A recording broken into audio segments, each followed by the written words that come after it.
Topic for today's lecture is My Fish Pond. This is a humorous essay that is written by Stephen Leacock and presented by Shafakus Sahar. Stephen Leacock, the full name Stephen Butler Leacock, was born on December 30th, 1869 in Hampshire, England, and he passed away on March 28, 1944 in Toronto, Canada. He was internationally popular, a Canadian humorist, educator, lecturer, and author of more than 30 books of light-hearted sketches and essays. He is very famous because of his sense of humor, simplicity of language, and very genuine topics that he has chosen for his essays. My Fish Pond is an essay that is written again in the signature light-hearted way of the writer, and he has chosen the location as England. He has shown a place that is a fish pond, and it has been in his family for a long time. Now it belongs to the author.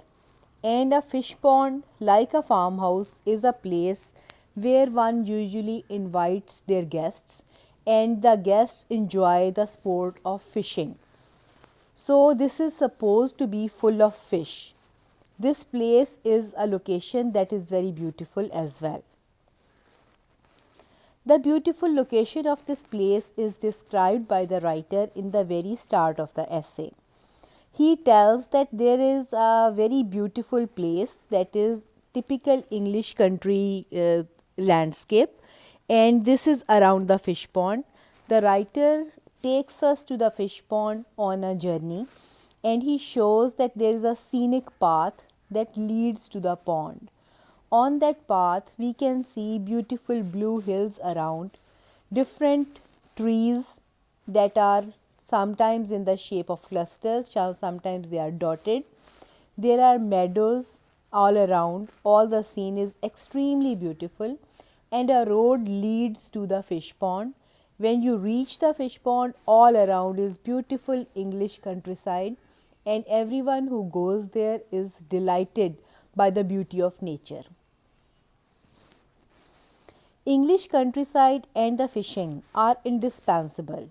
That means that you cannot take away the favorite sport of English people from the countryside ever, because English country is a place that is surrounded by beautiful hills. It has little ponds and lakes, a lot of trees, and beautiful scenic cottages around. All that scene seems to be very beautiful to the tourist and the native alike. So everyone would like to enjoy this scenery, and actually fishing is a method of enjoying nature and enjoying a sport at the same time. So this is the most favorite sport in England, especially in the countryside, and Leacock is telling us about his fish pond that is the center of attention from all around. His friends and family like to come here for fishing. Silence, autumn leaves, and hills are the elements that make the pond inviting. The writer tells us that there is very beautiful silence all around. You can hear all the bird song and the chirping of cicadas. Then there are brown, red, golden autumn leaves falling, and the hills are blue and hazy. All those things make the fish pond very beautiful. Once there was a sawmill that is gone now. The writer says to us that sometime before, when a spring of water fell into that fish pond, there was also a sawmill, a mill that cut the wood into pieces, that was very antique in style. But now we can see that there is no longer any sawmill there. It was in the past. Now it is just a pond. There are great trees and meadows around the fish pond. The large trees that have been there for hundreds of years, and meadows that are full with grass and wild flowers are scattered all around the fish pond. So whoever comes there for fishing would see very beautiful scenery all around. The pond is very attractive to the angler, the people who fish as a hobby. The people who are the actual sportsmen in this series, that mean the fishing people, the community who likes to fish as their hobby. This pond is very attractive to them because every person who goes to enjoy fishing in the countryside actually wants to enjoy nature as well. And this pond has the most beautiful, illustrious scenes of nature all around it. That is why it is very attractive spot for the people who love to fish. But there is a secret, and this is the author's little secret. In his fish pond, there is no fish. His pond is empty and there are no fish in the pond. And strange thing is that the writer is okay with it. He has never tried to put anything in it like the fish eggs or the little fish to make it populated with it. He has never tried. Now why he has done that, we shall see. Actually, no one ever discovers that secret. No one knows there is no fish. And how does this come about? The writer gives us a description. He never invites local people because local people know that there is no fish in it. He always invites people from the other parts of this country, and obviously they have no idea that the pond will be without any fish. He has many justifications why fish do not bite: cloud, season, luck, etc. When he invites people here and after some time they see that there is no fish biting their bait, the writer gives them justifications. Sometimes he says that it is happening because there are clouds and fish are no longer coming to the surface. Sometimes he says that this is not the season for fish to come to the surface. Sometimes he says that this is just a matter of luck. Some people catch the fish and some people don't, and obviously you cannot catch a fish right now. He invites only experts. They have a lot of reasons to discuss why they can't catch anything. So the writer does not invite those people who do not know much about fishing. He only invites who are the experts, because experts love to tell their opinion to others, and their experiences they like to share them. They do not care much for fishing. Actually, the main purpose of their assembling together is enjoying nature and telling people that how good they are at fishing.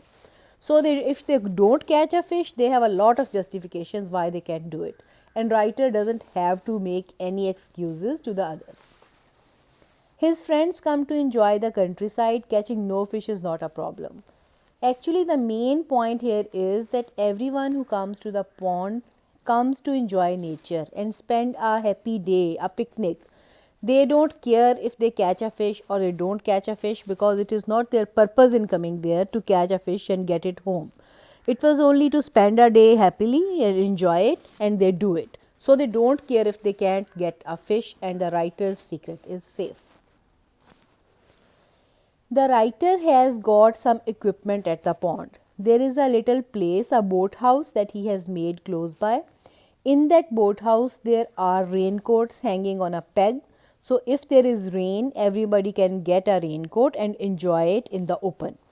He has got other equipment there, obviously the fish catching equipment, all the bait and the ropes and everything else. And he has got there some long boots that if someone wants to wade into the water, they can use that. There are some old straw hats again to save themselves from sunshine or from rain or the weather. All those things are set in the little boathouse that looks like a pagoda, a Chinese sort of construction. Again, there are edibles and there are drinks available at that little boathouse. All that equipment is so craftily, so nicely arranged that no one can ever think that there would be no fish at the pond.